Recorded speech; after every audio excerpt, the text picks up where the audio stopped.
పగలు కాదు, రాత్రి కాదు, లోపల కాదు, బయట కాదు. అప్పుడు భగవంతుడు ఎలా ప్రత్యక్షమయ్యాడో తెలుసా? శ్రీ సిహెచ్ ప్రతాప్గారి శ్రీ నరసింహావతారం కథలో భగవంతుని అవతరణ ప్రత్యక్షంగా చూసిన అనుభూతిని పొందండి. కృతియుగంలో హిరణ్యకశిపుడు అనే అసుర చక్రవర్తి బ్రహ్మదేవుని గురించి ఘోరమైన తపస్సు చేశాడు. అతని తపస్సుకు మెచ్చిన విధాత ప్రత్యక్షమై వరం కోరుకోమనగా హిరణ్యకశిపుడు తనకు మరణం లేని వరాన్ని ప్రసాదించమని అడిగాడు. అయితే పుట్టిన ప్రతి ప్రాణికి మరణం తప్పదని బ్రహ్మ చెప్పడంతో హిరణ్యకశిపుడు అత్యంత చాకచక్యంగా కొన్ని నిబంధనలతో కూడిన వరాన్ని పొందాడు.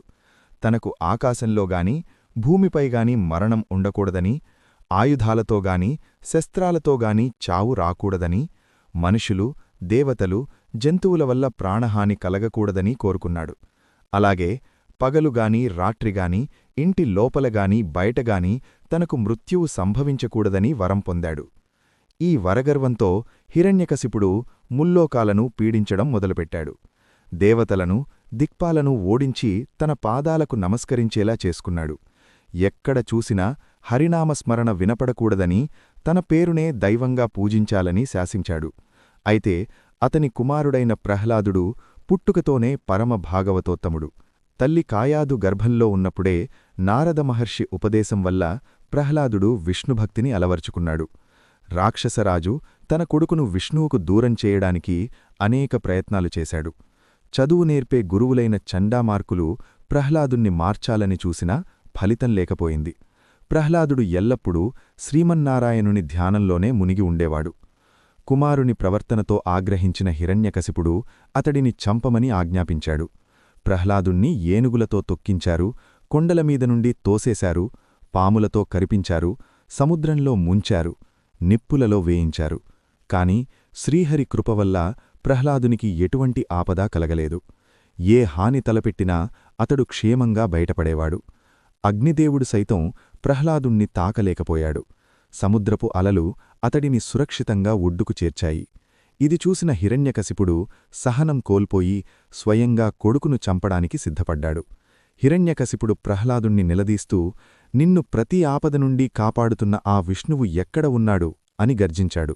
దానికి ఆ బాలుడు వినయంగా, తండ్రి, ఆయన లేని చోటు లేదు, ఆయన సర్వవ్యాపి, అంతటా నిండి ఉన్నాడు అని సమాధానమిచ్చాడు. మరి ఈ ఎదురుగా ఉన్న రాతిస్తంభంలో ఉన్నాడా అని హిరణ్యకశిపుడు వెక్కిరిస్తూ అడిగాడు. ప్రహ్లాదుడు నిశ్చలమైన నమ్మకంతో తప్పకుండా ఉన్నాడు అని పలికాడు. తన గదతో ఆ స్తంభాన్ని హిరణ్యకశిపుడు బలంగా కొట్టాడు. అప్పుడా స్తంభం మధ్యనుండి భయంకరమైన శబ్దంతో శ్రీ నరసింహస్వామి ఆవిర్భవించాడు. అది మనిషి రూపం కాదు, అలాగని జంతువు రూపం కాదు. సింహపు తల, మనిషి శరీరంతో ఉగ్రరూపంలో స్వామి ప్రత్యక్షమయ్యాడు. స్వామి జటాజూటాలు ఆకాశమంతటా వ్యాపించగా కళ్లనుండి నిప్పులు కురిశాయి. ఆ సమయం పగలు కాదు, రాత్రి కాదు, అది సంధ్యాసమయం. ప్రదేశం లోపల కాదు, బయట కాదు, ఇంటి గడపమీద. స్వామి హిరణ్యకశిపుణ్ణి తన తొడలమీద పడుకోబెట్టుకున్నాడు కాబట్టి భూమిమీదగాని ఆకాశంలోగాని మరణం సంభవించలేదు. ఎటువంటి ఆయుధాలు వాడకుండా తన పదునైన గోర్లతో ఆ రాక్షసుడి వక్షస్థలాన్ని చీల్చి సంహరించాడు. బ్రహ్మ ఇచ్చిన వరాలకు ఎక్కడా భంగం కలగకుండా స్వామి ధర్మాన్ని నిలబెట్టాడు. హిరణ్యకశిపుడి మరణంతో దేవతలు ఊపిరి పీల్చుకున్నారు. ఆ సమయంలో ఆకాశం నుండి పుష్పవృష్టి కురిసింది. కిన్నెర కింపురుషులు స్వామిని కీర్తించారు.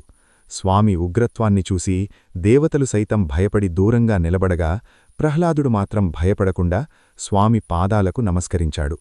పరమభక్తుడైన ప్రహ్లాదుణ్ణి చూసి స్వామి శాంతించి అతడిని ప్రేమతో ఆలింగనం చేసుకున్నాడు. ప్రహ్లాదా, నీ భక్తికి మెచ్చాను, ఏదైనా వరం కోరుకో అని అడగ్గా ప్రహ్లాదుడు తన తండ్రి చేసిన పాపాలను క్షమించి మోక్షం ప్రసాదించమని కోరుకున్నాడు. తన్ను హింసించిన తండ్రికి కూడా సద్గతి కలగాలని కోరుకోవడం ప్రహ్లాదుని గొప్పతనానికి నిదర్శనం. భగవంతుడు ప్రహ్లాదుని కోరికను మన్నించి హిరణ్యకశిపుడికి సద్గతిని ప్రసాదించాడు. భక్తి ముందు అధికారం, అహంకారం తల వంచక తప్పదని ఈ కథ నిరూపిస్తోంది. శ్రీ నరసింహస్వామి రక్షణకు నిదర్శనంగా ఇప్పటికీ భక్తుల హృదయాల్లో కొలువై ఉన్నాడు.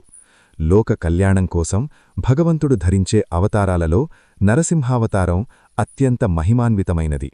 కథ సమాప్తం. కథ విన్నందుకు ధన్యవాదాలు. మరిన్ని చక్కటి కథల కోసం, కవితల కోసం, ధారావాహికల కోసం మనతెలుగుకథలు.com సందర్శించండి. Thank you.